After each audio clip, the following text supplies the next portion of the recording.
Prajapati ji, Smita ji, Lakda ji, and all my friends from Laghu Udyog Bharati. It's indeed a great delight and my privilege to be present here today on the 25th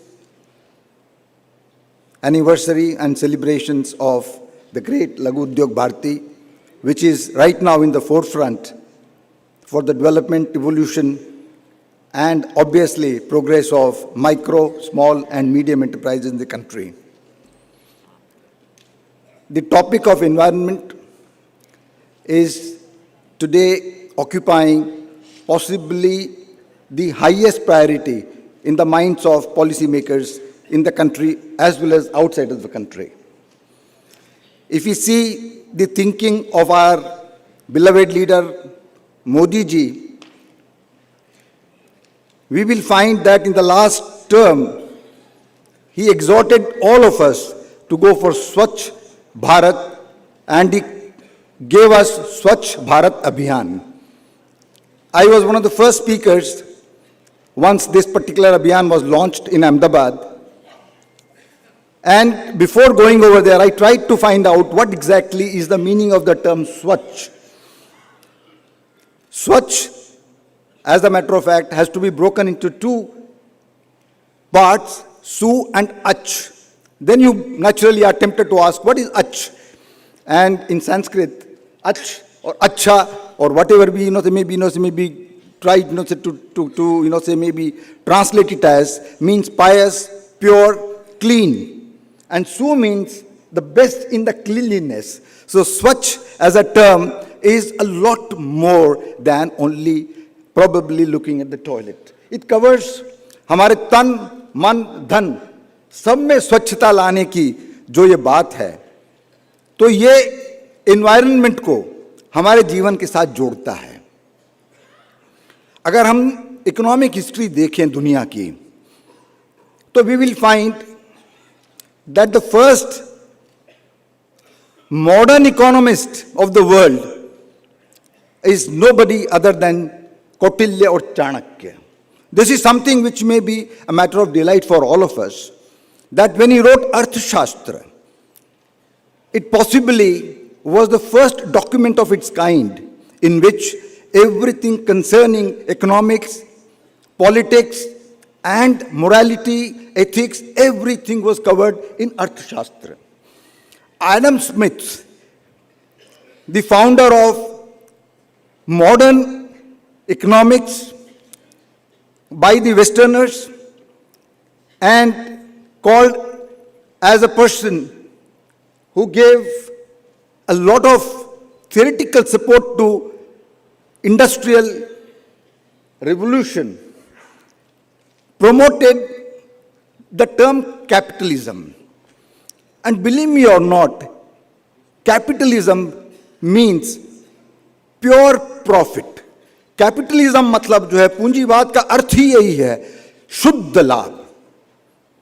उसमें ethics, environment, ecology, equity किसी को कोई स्थान नहीं है. तो पिछले 200 बरस से जो हम देखते आए हैं या 250 बरस से जो देखते आए हैं, वो कैपिटलिज्म की इस व्याख्या का परिणाम है. पिछले 30-40 बरस में when the Western world started realizing that capitalism or pursuit of pure profit without caring for the environment was bringing about a lot of problems. It was then in the US, Environment Protection Act was floated and was brought into effect. EPA, which is the cornerstone of all the environmental laws in the US and possibly in many parts of the world, was, as a matter of fact, introduced in the year 1970. And why? Because of the fact that it was found that the model, the economic model, which meant that you go on extracting materials from the nature, start converting them into industrial products, and then dump the waste, was becoming a major menace for health, well-being, and obviously prosperity of the world. And that's what actually started a number of acts in the US. So So there was an act, with respect to air, there was an act with respect to water, there was an act with respect to soil, underground, maybe conditions, etc., etc. हमारे भी देश में, आप माने या नहीं माने, 1970 के पहले इस तरह की कोई बात एनवायरनमेंट की ही नहीं जाती थी ज़्यादातर. And the result was that we were pursuing economic growth without giving much consideration to environment. And when EPA came into being in the year 1970, we also followed suit and we came up in the year 1974 with the creation of Central Pollution Control Board. हम यहाँ पर नागपुर में बैठे हुए हैं, नागपुर में हैं, और नागपुर में एक संस्था है जिसका नाम है NEERI, National Environmental Engineering Research Institute, which earlier was called CPHEE something something something, and in India CPHEEO, which was Central Public Health Environmental Engineering Organization, was responsible mainly for the sewage or the human wastewater that is coming. Obviously, the environmental concern all over the world has now assumed many different names. These days, you are hearing about circular economy. I don't know how many of you are familiar with the term circular economy, but at this point of time, circular economy is the buzzword. Before circular economy, we had the climate change. Before that, we had global warming. Before that, we had the greenhouse gas emissions. Different names, but essentially, all of them indicated that there was no concern about the environment around 50 years back, but now, environment is being given some importance, not a complete, maybe value, but some importance, some kind of a consideration. But when you look at the concept that India had, and I would like, to hark back to, to a term called शुभ लाभ. मैं इसलिए आपको बताना चाहता हूं, capitalism जो है उसका मायना मैंने जैसे पहले बोला, आपको बताया जिस तरह से, कैपिटलिज्म इज प्योर प्रॉफिट, शुद्ध लाभ. उसका रिएक्शन हुआ, कम्युनिज्म, सोशलिज्म आया, जिसका मतलब था जीरो प्रॉफिट या शून्य लाभ. शुद्ध लाभ, शून्य लाभ, ये दो वेस्टर्न पैराडाइम थे. हमारा भारतवर्ष का इतिहास कहता है कि शुभ लाभ हमारे घरों के बाहर, हमारी दुकानों के बाहर, हमारे उद्योगों के बाहर, हमारी फैक्ट्रियों के बाहर लिखा जाता है. तो शुभ लाभ का अर्थ क्या होता है, यह समझने की जरूरत है. ऐसा लाभ जो सबको कल्याणकारी हो, सबके लिए शुभाकारी हो, सबके लिए मंगलमय हो, तो वैसा ही लाभ, that is a sustainable profit, that is the profit that Bharatvarsh या India was desiring. And that actually, शुभ लाभ अगर आप देखें तो शुभ जो आता है वो आता है धर्म से और लाभ आता है अर्थ से. पर शुभ पहले लगाने से ये हो गया कि आर्थिक अर्जन जो करना हो उसमें ये देखना होगा whether it is ethically, environmentally, Morli right और not.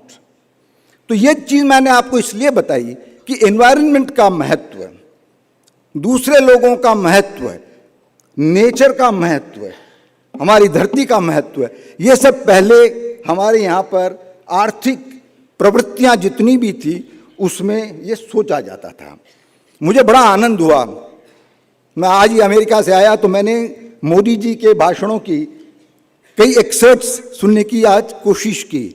I was very delighted to note that he spoke about many things, but prominently he talked about the protection of the mother earth. उन्होंने भारत माता की भूमिका, हमारी जो धरती की मतलब जो है हेल्थ के बारे में उन्होंने बात की. उन्होंने कहा कि इसको और ज्यादा हम नहीं बिगाड़ सकते. We have got to protect our mother earth, we have got to protect the environment. और उसके आगे एक कदम गए, वो एक आगे कदम गए और उन्होंने ये बात की कि organic fertilizers are far superior to chemical fertilizers. तो जो हमारा प्रदूषण पानी का और धरती का इनके द्वारा जो हो रहा है, and the degradation of the soil that is taking place because of this must be balanced out with infusion of organic and biofertilizers and obviously suitable biocides so that we have healthy food to eat. और इसके एक कदम और आगे है Modi ji, because of the fact that plastics today is a very conspicuous, very obvious kind of a waste material that we see everywhere. And since the whole world is concerned about the pollution of plastics, Modi ji took the first, I would say, step in declaring his intent to get the world rid of single-use plastics over a period of time. उन्होंने कहा कि single-use plastics जो अनिवार्य नहीं है, जो जरूरी नहीं है, उसको किस तरह से कंट्रोल किया जाए, इसके लिए भी किया जाए. तो मेरा कहने का मतलब ये है कि today environment has become extremely important. मैं आपको जो है ये बताना चाहूँगा कि हमारे यहाँ पर कानूनों की कमी नहीं है. 1974 में सीपीसीबी के बनने के बाद आपने देखा होगा कई क्षेत्रों में काम किया गया. Municipal solid waste, which is say waste that we all produce, all our institutions produce, and is say given over to the municipalities, is something that did not have, you'll be surprised to know, it did not have much of a control, it did not have much of a regulation until the year 1997-98. There was a lady by the name Almitra Patel who filed a petition in the Supreme Court, following which we had creation of MSW, Municipal Solid Waste Rules 2000. उसके बाद अलग अलग मतलब solid waste का आप कहेंगे segregation करने के बाद a whole lot of rules and laws were made. Biomedical waste, hazardous waste. You have got maybe various acts which are defining the kinds of responsibilities that we have all got. But very interestingly, there was a further PIL that the 2000 Act needed to be modified. And therefore, in the year 2016, 2016 में municipal solid waste rules को modify करके solid waste management rules 2016 का पदार्पण हुआ. उसमें एक बहुत interesting चीज जो कही गई, which I would like to share with you. Polluter must pay. Before 2016, interestingly, only the industries that were causing pollution were held responsible.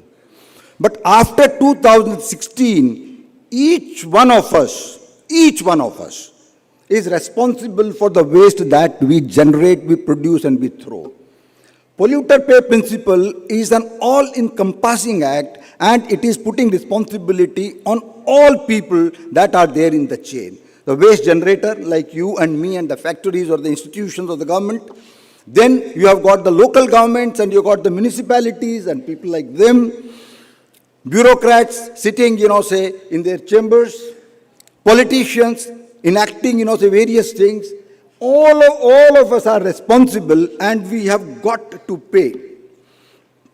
इसके बाद में उन्होंने ये भी कहा, सुप्रीम कोर्ट ने, that it is our responsibility to segregate the solid waste into 3 parts: dry, wet and hazardous. ये तीनों को अलग अलग सेग्रीगेट करना पड़ेगा. अगर नहीं करेंगे तो इस पर पेनाल्टी लगाई जाएगी, वो पेनाल्टी हम लोगों को देनी पड़ेगी.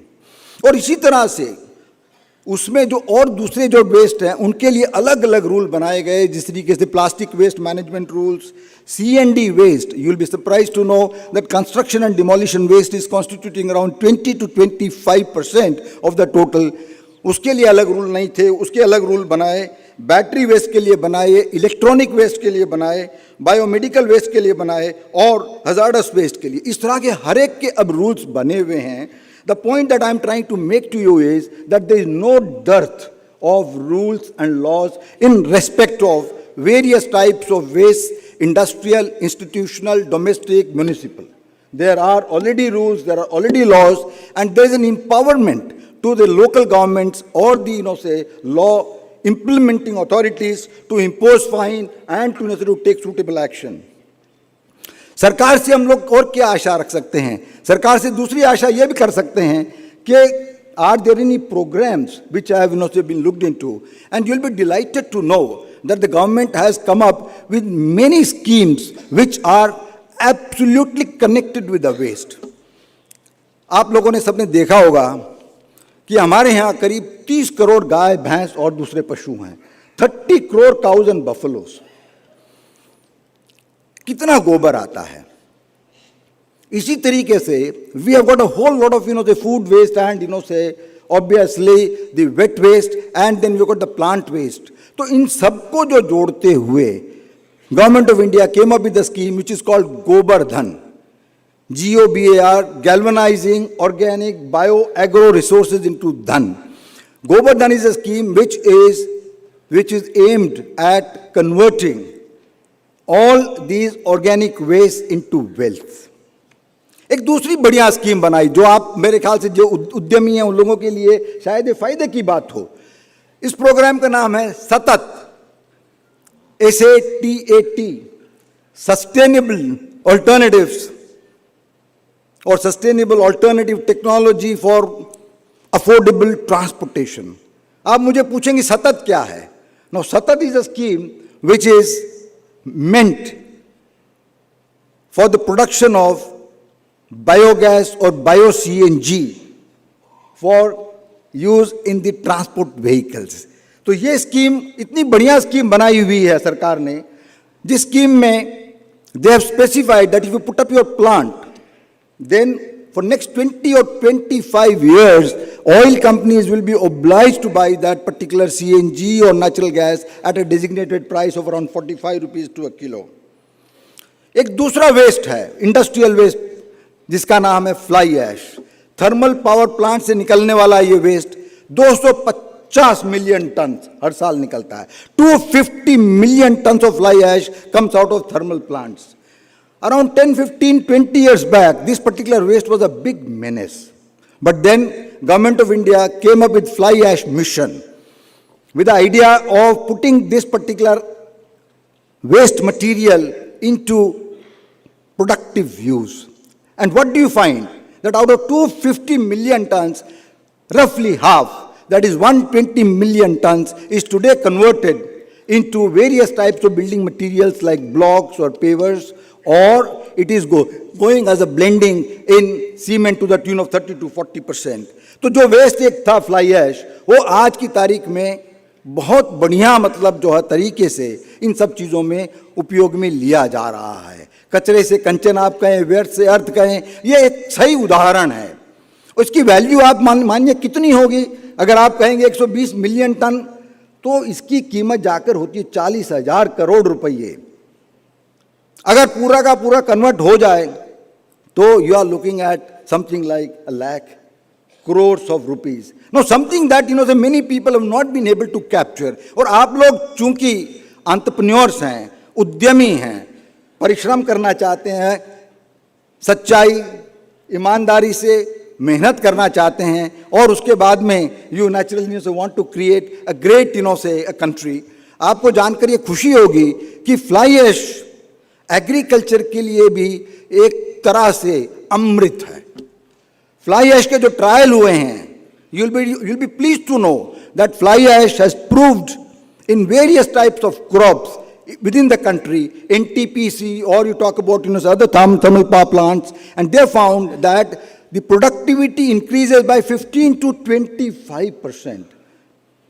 सरकार का ये जो प्रयास है, इसको हमारे जैसे उद्यमियों ने, हमारे जैसे एंटरप्रेन्योर्स ने अभी तक परखा नहीं है, देखा नहीं है. And the net result is that we are still left with around 130 million tons. Imagine if fly ash can be used in the farms for enhancing the output that we get from agriculture, we would not be left with any fly ash in the country.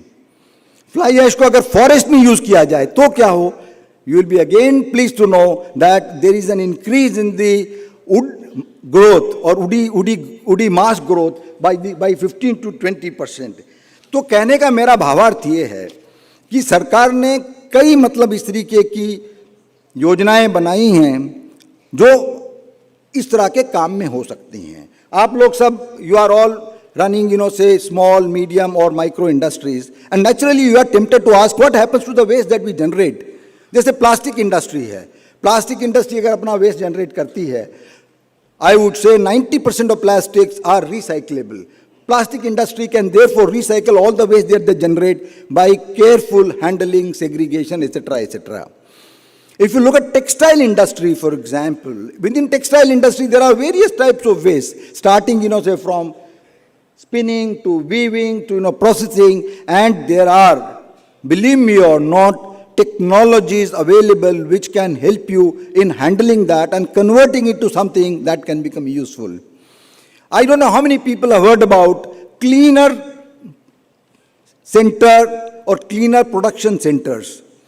UN, Government of India, all of them have gotten together to come up with, say, these institutions. In Gujarat, we have got Gujarat Clean or Cleaner Production Center. Believe me or not, they have worked on all types of industries to showcase that if you invest money into pollution control equipments, your payback period is not more than 2 years or 2.5 years without any subsidy. Now, this is the kind of organization which all of you will be benefited by, say, contacting, telling them, learning from them, and giving them the assignments. Gujarat Cleaner Production is only one center. There are many, many others that, say, can help you. And likewise, if you look at ZLD, there is a term called Zero Liquid Discharge. ZLD scheme is applicable in many parts of the country for many of the industries, wherein you are required to ensure that you don't let the liquid go into the common effluent or some other place. ZLD technologies are available now. Again, payback of 2, 3, 4 years. So everywhere technological solutions are available. People who can install and run them are available. I think, it is up to us to sort of, adopt them, encourage them and invest in them. मैं syntax में इतने वर्षों तक रहा, करीब 43 बरस तक, पर मेरा पहले से ही थोड़ा इन्वायरमेंट की तरफ ध्यान था. तो I have been involved with the evolution of many products like energy saving windows or maybe sewage treatment plants, package type sewage treatment plants. But एक चीज जो मुझे बड़ी प्रिय रही पहले से, that was biogas plants. And believe me or not, I started working on biogas plants around 35 to 40 years back. First biogas plant that we came up was probably in the year 1981. We wanted to replace the steel holders or the concrete digester with the plastics. But one of the things that kept us from succeeding in that particular effort was the subsidy program and the rules attached to the subsidy.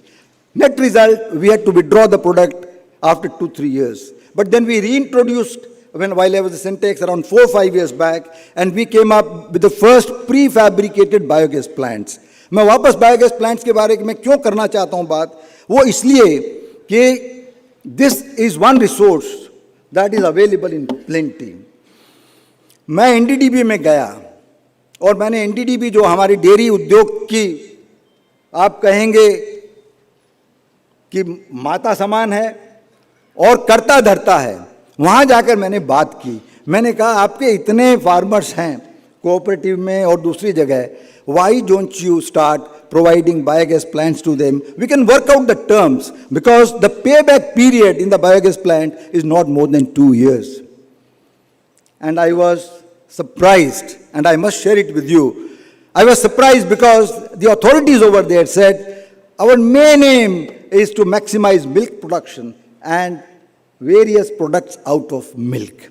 We are not concerned what happens to gobar. Now, this is something which takes me back to the thinking of Adam Smith or people like them who had only one kind of a thought process. पंचगव्य में गोबर भी एक है. पंचगव्य में urine भी एक है। दोनों की अपनी इतनी मतलब कीमतें हैं that this is probably one of the best news things that we can get into. Waste के साथ में मेरा नाता होने के कारण I was invited to create a course on waste business management, and I taught that course for a year or two, and then I realized that it is probably, आप मानिए या नहीं मानिए, स्वच्छता, सफाई या waste business is the biggest business in the country. मैं आपसे सबसे जो अनुरोध करूंगा, कभी जाकर आप अपने घर में सफाई के ऊपर कितना खर्च करते हैं, घर पे और अपने शरीर पे, अपने घर पे और अपने तन पे कितना खर्च करेंगे। 50,000 रुपये का बजट है जिस घर का, उसका मैंने आंकड़ा निकाला है, कई जगहों पर मैंने सर्वे किया है, 8,000 रुपये से कम नहीं होता है। तो 16% of monthly budget of a simple family is spent on सफाई ऑफ होम एंड सफाई ऑफ द शरीर। उसके अलावा आप दूसरी सब जगहों का ऐड करें तो 20% से जो है कम खर्च हमारे देश में सफाई पर नहीं होता है। 20%, that is probably the biggest. कई मतलब जो है वेस्ट बिजनेस से सफल हुए हैं, ऐसी कोई बात नहीं सफल नहीं हुए हैं। I would like to count some of them which have been successful in India. I talked about fly ash, biogas में थोड़ी पार्शियल सक्सेस है, but then you have got a great success in enterprises like Sulabh Shauchalaya. पे and use toilets में सुलभ शौचालय एक बहुत ही ज़बरदस्त आप कहेंगे कि सफलता का प्रतीक है। भारत विकास ग्रुप पूना की एक कंपनी है which is taking care of facilities management, waste management. They employ on an average 60,000 people across the country and keep many of our factories, offices, parliament and assemblies say clean. Likewise, आप अगर देखेंगे दूसरे कई जगह पर जैसे mobile sanitation में there are companies that are doing well. So there are many such success stories that are there in the country. इसके अलावा इंडस्ट्रियल वेस्ट में तो बहुत कंपनियां हैं who are not today giving you great solutions which are profitable for all. But there are many failures. इतना बड़ा मतलब पोटेंशियल होने के बावजूद we are having immense amount of waste that is lying around. Industrial waste अपनी जगह पर काफ़ी बड़े प्रमाण में है।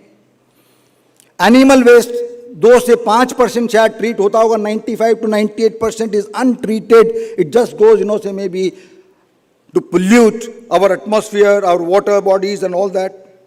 अगर आप दूसरे वेस्ट को देखेंगे तो इसी तरह का आंकड़ा आपको मिलेगा। बायोमास को अगर देखेंगे तो उसी में भी यही हाल है। हमारे वेट वेस्ट को देखेंगे तो उसका भी यही हाल है।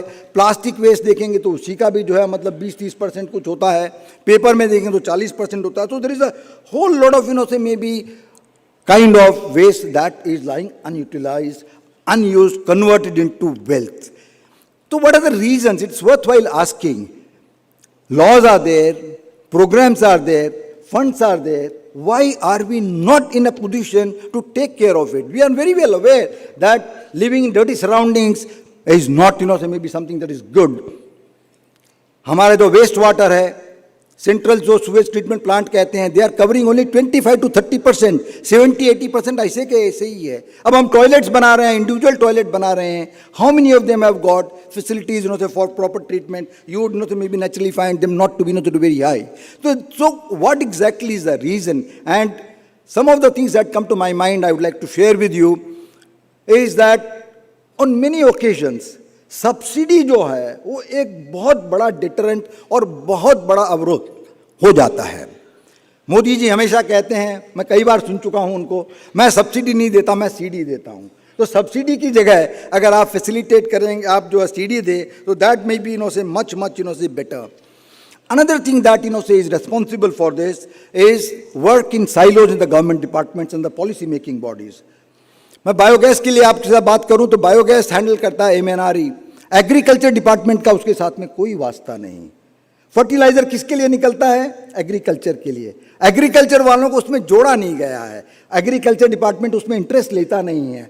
आपका chemical and fertiliser department which is responsible for import and production of fertilisers, they are having no concern as yet with organic fertiliser. तो working in silos and things like that are responsible. But when I say that problem is the mother of solution. हर problem अपने solution के साथ आता है। तो मैं ये कहूँगा कि ये जो हमको पूरा वेस्ट जो दिख रहा है, that is potentially very very valuable.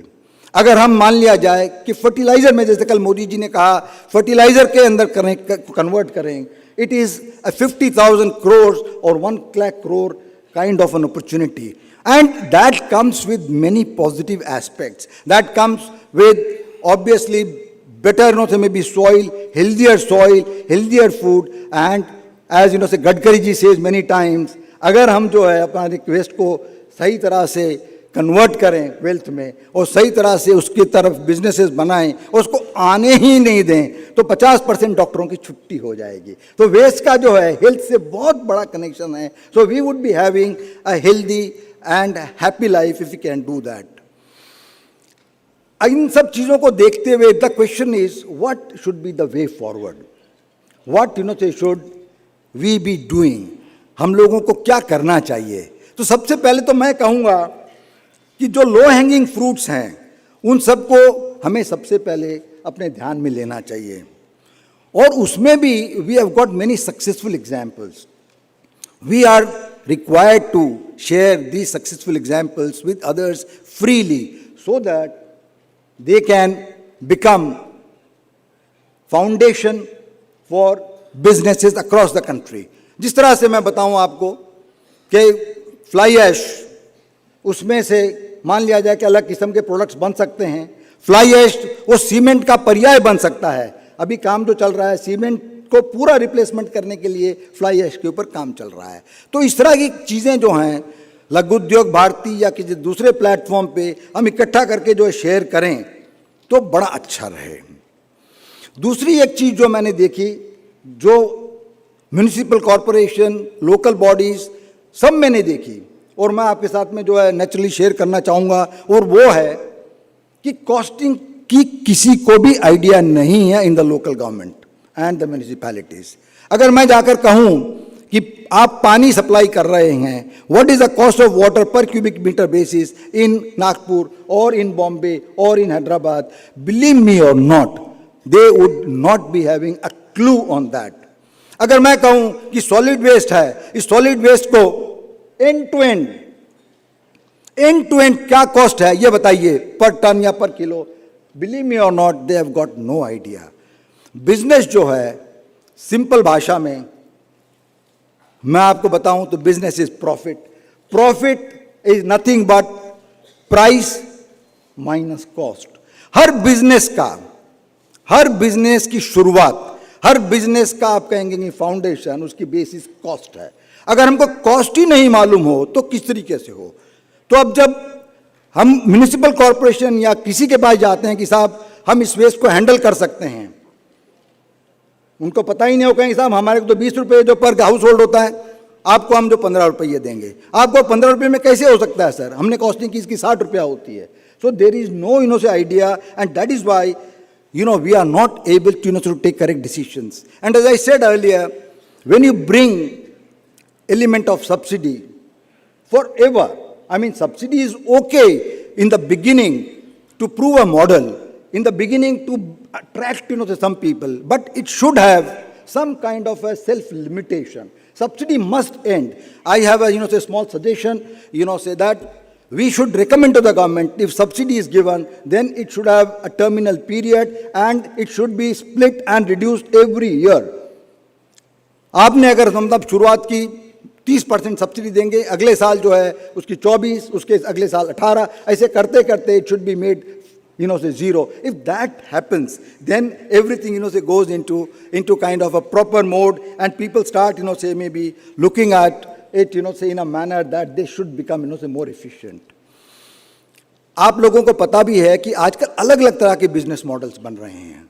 I mean, there is no need to think of only one business model. There are business models like EPC, engineering, procurement and construction is one model. Then you come to something like build, operate and transfer, BOT. Then you got BOT. Then you got another new concept. Many of you would have been aware, आपने सुना होगा, जिसको कहते हैं PAS, Product as a Service. मतलब क्या है कि आपने फर्ज कीजिए आपने कोई आपका इंडस्ट्रियल इफ्लुएंट ट्रीट करने के लिए किसी को काम दिया, वो इक्विपमेंट आके अपना लगाता है, आपका इन्फ्लुएंट क्या है, आपका इन्फ्लुएंट क्या है, उसकी कैरेक्टरिस्टिक तय करता है, and then he charges on the strength of quantum that is treated to your satisfaction. बिजली कैसे मिलती है? बिजली कोई प्लांट लगाता है, हमको जितने यूनिट सप्लाई करता है उसके बाद में उसका चार्ज लेते हैं।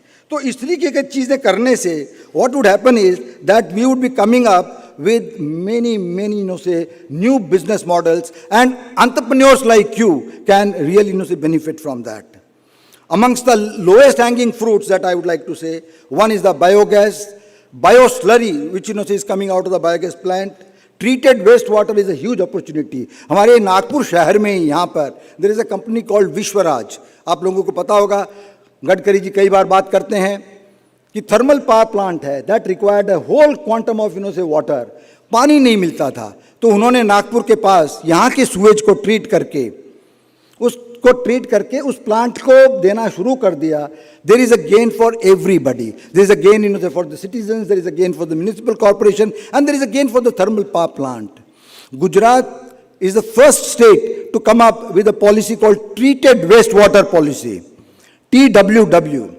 वो पॉलिसी लास्ट ईयर जो है मेरे ख्याल से अनाउंस की गई, एंड रूपानी जी हमारे सीएम, गुजरात के CM, he recently announced that in 5 years they will ensure sewage coming from all the cities is treated and given to the industries, because it is possible. The technologies are there and cost-effective technologies are there. And as I said, when you compare it with the water that is fresh and given from Narmada or some other river or some other place, we find that it is still cheaper.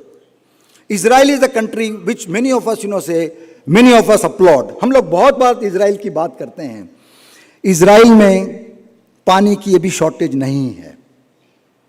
Israel में पानी की pricing होती है। Water is not given free of cost to everybody. It is given to the poor people, maybe free of cost. But beyond 500 liters or 1000 liters per day, it is charged. एक दूसरी बड़ी interesting बात Israel ने की, पानी की shortage पूरी करने के लिए कि अपने सुएज को ट्रीट करना शुरू किया। पहले ये हुआ, उस पानी को कोई लेने वाला नहीं था, क्योंकि it was suppose to be may be harmful XYZ. But as the people started seeing the benefit of better crops, healthier crops, the demand for that water is more than RO water. जो reverse osmosis का पानी है, उससे agriculture के लिए treated sewage is commanding a better price, and there is a queue because there is only so much that you can give. So दोनों को इकट्ठा करने से उन्होंने ये देखा that they are solving the problem and they are also enhancing their production. Skilling की बड़ी कमी है हमारे यहाँ पर। एक जो चीज़ है skilling, and I would like to share with you that government of India has created a green job council. Now this Green Job Council is looking after maybe all these things. Or a Green Job Council is helping, say, training people who can maintain various types of plants. मेरा एक छोटा सा सुझाव रहेगा बजू भाई और लाकड़ा जी कि लघु उद्योग भारती में एक क्लीन टेक, मतलब जो है मैं इसलिए कह रहा हूँ कि आज की भाषा में भी बात करना ज़रूरी है. We can't only talk in the old language और आवर संस्कृत लैंग्वेज और our may be own the thing which may not be appreciated outside of India और by many people over here. We can just call clean tech encompassing everything that is concerning waste to wealth. Not only that, I must also tell you that the world is looking at resource efficiency and energy efficiency. और मोदी जी ने कल अपने भाषण में energy और water efficiency की बात की. आप लोगों को जो है सुनकर आनंद होगा कि जब इनकन्वीनियंट ट्रूथ लिखा गया था bye say Al Gore, Modi ji penned a book called convenient actions. He said, let's be solution centric. रोते धोते तो क्या होगा? Let's find out some solutions. And he came up with a book called Convenient Action, in which many of the things that were done in Gujarat were probably covered. And I must tell you that water use efficiency, energy use efficiency, these are parts and parcels of the climate change or climate action program initiated by the earlier government in the year 2011.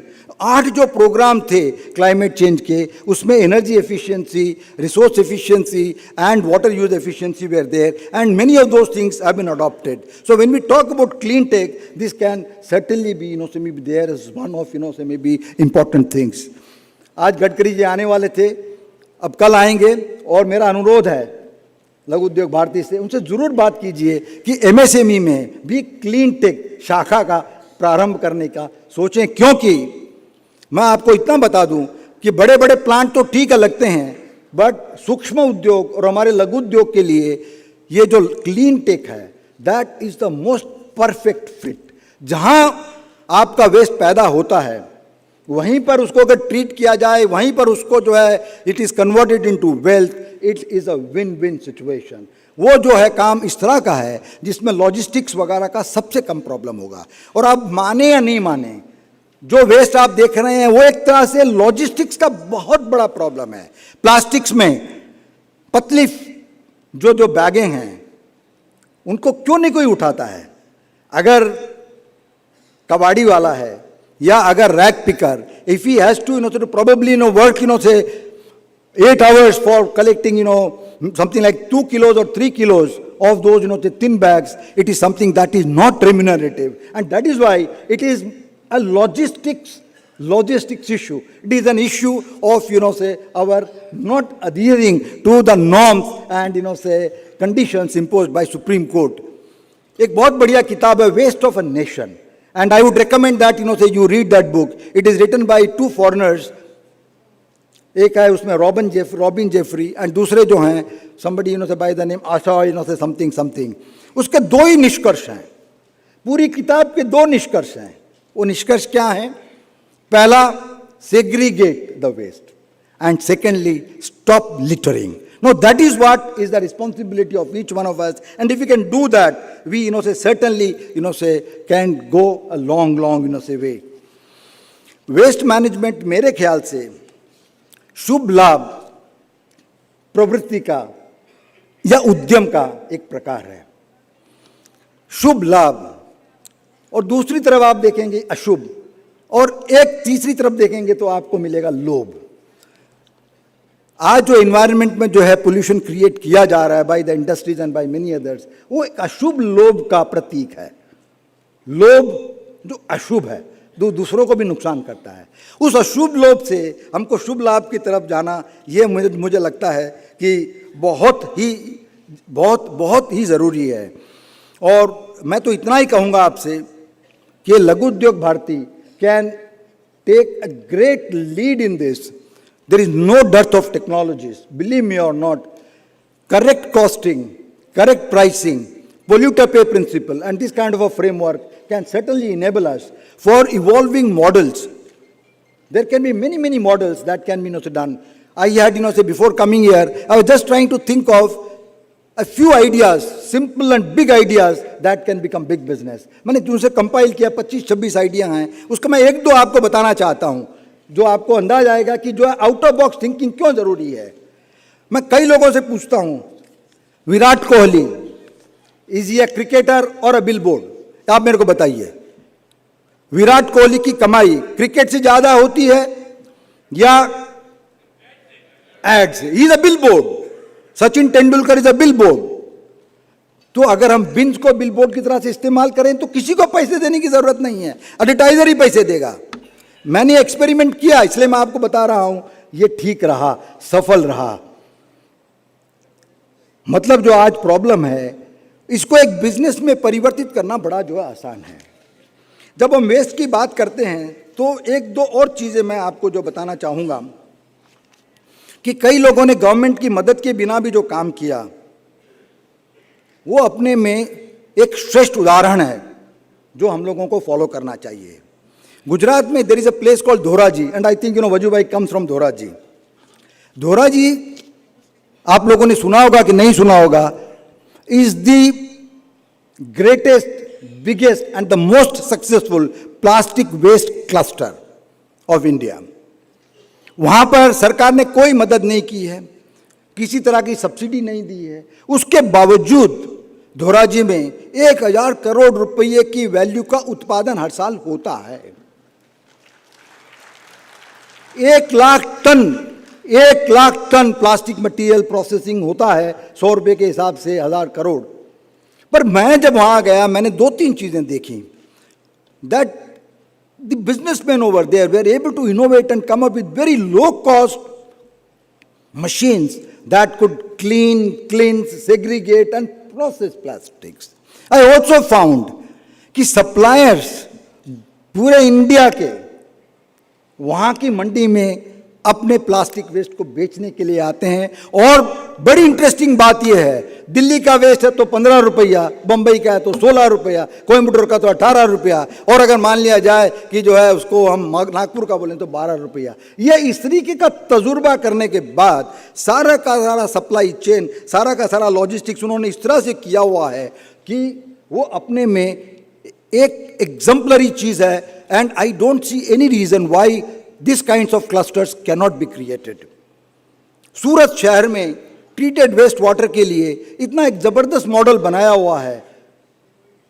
Surat municipal corporation is treating it to a level where it is acceptable to the industries, and industries are paying less than what they are paying with the fresh water, and that is a model that we can easily and very very conveniently follow. तो कहने का मेरा मतलब ये है कि waste का जो बिजनेस है बहुत बड़ा बिजनेस है। आप मानिए नहीं मानिए, it is the biggest industry of the country. पानी का जिस तरह से आप देखना चाहें, पीने के पानी की रिक्वायरमेंट है 5 लीटर पर डे। हमने आपको साफ रखने के लिए हमारी रिक्वायरमेंट 150 लीटर पर डे। सफाई के लिए पानी चाहिए, पानी पीने के लिए तो 5 लीटर ही चाहिए। तो सब जगह पर आप देखेंगे एवरीवेयर क्लीनलीनेस, सफाई, environmental management, these are the kinds of things that are extremely important. Deendayal ji Upadhyay ने कहा था कि कोई भी चीज करनी हो उसको देशानुकूल बनाओ, युगानुकूल बनाओ, तो अपने आप वो चलेगी। इसके बाद में दत्तोपंत जी थेंगड़ी, उन्होंने कहा, आप लोगों ने तो पढ़ी होगी किताब उनकी थर्ड वे, उन्होंने कहा neither capitalism nor communism are appropriate for India. वो दोनों मॉडल इंडिया के लिए उचित नहीं है। We have to go for third way. उस थर्ड वे में उन्होंने कई बातें की, बजरंगलाल जी गुप्ता ने बात की, सुमंगलम की, और ये शुभ लाभ के सारे जो हैं अवतार हैं, सब उसके प्रकार हैं। और उनको अगर आप देखें तो this can say become a very very great thing.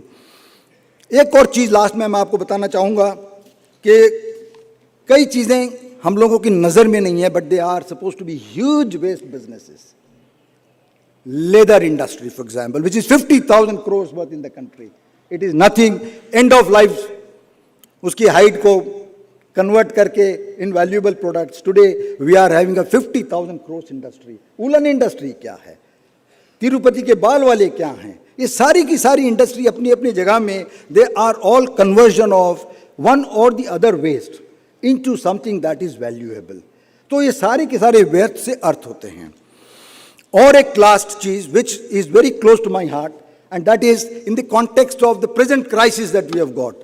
हमको लगता है कि इकोनॉमिक क्राइसिस जो है ये बहुत ही क्लिष्ट होगी, मुश्किल होगी, पर मुझे ये लगता है कि अगर हम उसमें वेस्ट बिजनेस मैनेजमेंट वाले आयाम को लेकर आ जाएं तो we will find a very new paradigm of development. आप लोगों को वेस्टेड एसेट्स के बारे में ख्याल तो होगा ही होगा। Many of the people have been able to convert that into big opportunities. Ola क्या है, Uber क्या है, Airbnb क्या है, these are all wasted assets.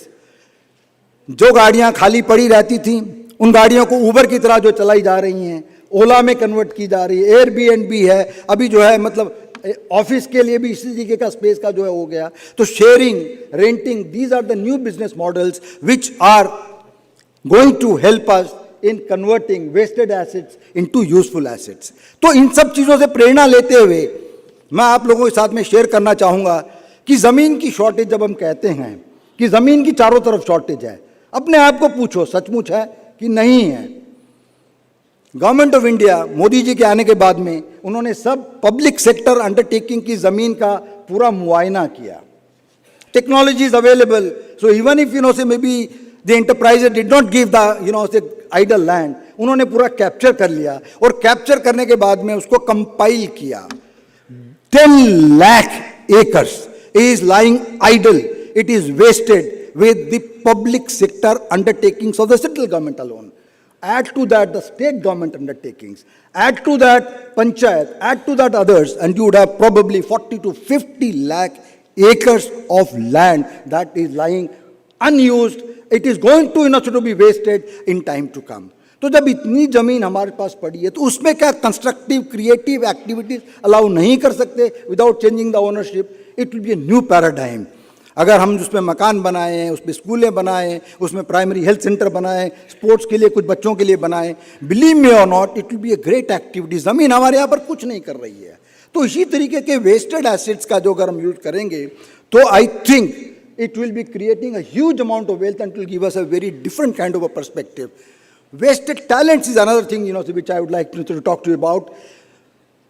आजकल 60-65 बरस की उम्र में रिटायर होने के बाद में आदमी क्या करते हैं? मैं आपके सामने खड़ा हूँ. I am 67 years of age and I have started a new journey. Innovative Thought Forum. मैं हमेशा कहता हूँ, it is a startup. It is a startup in think tank space. नए विचारों के लिए एक स्टार्टअप है ये. और मैंने इसी को ख्याल करते हुए, और मुझे बड़ा बड़ा अच्छा लगता है जो मैं काम करता हूँ, मुझसे बड़ा प्रेम है, मेरा पैशन है. तो इसकी वजह से मैं सोने में सुहागा में कई चीज़ें उसमें ऐड कर सकता हूँ. मुझे सुकून मिलता है, मुझे बड़ा उसमें आनंद मिलता है. मैंने कुछ अच्छा काम किया. पैसे कमाने का लक्ष्य नहीं है इसमें, पर आप कहेंगे एक तरह का you can say intellectual wealth आप कहें, यू कैन कॉल इट से मे बी इमोशनल वेल्थ, जो भी है उसके अंदर जो है क्रिएट किया जा सकता है. मैंने MBA कॉलेजेस में कई जगह पर जाकर देखा कि उनके प्रोग्राम हैं MBAs के. मैंने पूछा ये प्रोग्राम माइक्रो एंटरप्राइजेस या स्मॉल एंटरप्राइजेस के लिए सूटेबल हैं? बोले नहीं, they are not meant for them. हमारे हिंदुस्तान में 7 करोड़ एंटरप्राइजेस, 8 करोड़ एंटरप्राइजेस, 99%, गुप्ता जी कह रहे थे 99% of them are obviously micro enterprises. उनका ज्ञानवर्धन करने के लिए किसी भी जो है मैनेजमेंट नहीं सोचा. हमारी वेस्टेड टैलेंट, हमारे रिटायर्ड आदमियों को हम नहीं लगा सकते कि इन्हीं कामों को समझाएं, लोगों को बताएं, सिंपल चीज़ें समझाएं, जिससे क्या है कि अपने काम में जो आप कहते हैं योगा है कर्मसु कौशलम, वो जिससे जो एक्सेलेंस ला सके अपने काम में, हम लोग नहीं कर सकते. ये wasted talent, wasted assets, wasted land, चारों तरफ हमारे पास वेस्ट की भरमार है, वेस्ट के भंडार हैं. इन सब को अगर हम सही तरह से कन्वर्ट करें तो मुझे लगता है स्वच्छ भारत, स्वस्थ भारत, समरस भारत और समर्थ भारत हम खड़ा कर सकेंगे और अपने बलबूते पर कर सकेंगे. हमेशा हमको दौड़ के बिग 4 या बिग कंसल्टिंग कंपनियों के पास जाने की जरूरत नहीं है. मुझे बड़ा आनंद हुआ लघु उद्योग भारती की संकल्पना में जो चीजें सोची गई कि हमको पूंजीवाद नहीं, पर जो बाहर की पूंजी हमें कंट्रोल करती है उसको जो हटाना चाहिए. अब माने या ना माने, बाहर के कंसल्टेंट्स बिग 4 वो हमारा कल्याण करने के लिए नहीं आते, वो दूसरे किसी का कल्याण करने के लिए यहाँ काम करते हैं. तो उनकी अक्ल से क्यों हम चलें? हम अपनी अक्ल से क्यों नहीं चलें? जब हमारी सरकार, मोदी जी की सरकार इस भावना से काम कर रही है. And believe me or not, we don't have to negate, we don't have to reject whatever are the developments. Technology का हमें उपयोग करना चाहिए, कोई बात नहीं है. टेक्नोलॉजी का हम उपयोग करें, हम लेटेस्ट जो चीज़ों का, उससे हमारे को कोई मतलब इनकार नहीं है, उन सब का सत्कार है.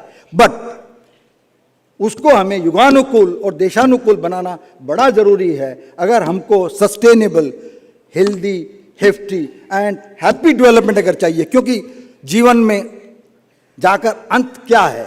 हम चाहते हैं सुख ही चाहते हैं ना. सो सुखस्य मूलम धर्मो में धर्मस्य मूलम अर्थम. तो कमाना है, वेल्थ भी कमाना है, शुभ लाभ मोड में कमाना है, सबका कल्याण हो, सुमंगल हो, उस भावना से कमाना है और सबके साथ शेयर करना है.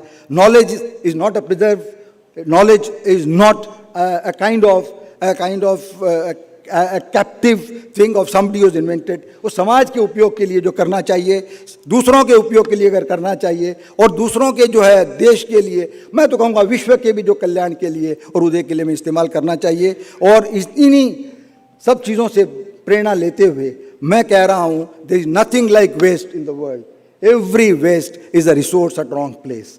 सर्कुलर इकोनॉमी जो आजकल बात की जा रही है, सर्कुलर इकोनॉमी का भी यही है that there are two types of waste, biological waste, they get converted on their own, and inorganic waste that need to be processed. पूरी जो है चीज़ें जो है we should try to reuse, reduce, reuse, recycle, recreate, repair, refurbish, ये सारे circular economy, इसको नाम कुछ भी दे दें, वो हमारे आप कहेंगे कि शुभ लाभ। और जो कौटिल्य जी ने जिस तरह से कहा, जो मतलब इकोनॉमिक जो प्रिंसिपल्स बताए, जिसको आज पूरी दुनिया मानती है कि Kautilya was the first modern economist of the world, इसको मेरे ख्याल से संस्मरण करते हुए हम लोगों को एनवायरनमेंट, वेस्ट टू वेल्थ, व्यर्थ से अर्थ, कचरे से कंचन और गार्बेज टू गोल्ड, इसके बारे में विचार करना चाहिए, because it will be really very fulfilling, it will be appropriate for India, it will be appropriate for micro and small enterprises, it will be employment generating, it will not be, maybe draining us of a lot of, money that we have to spend.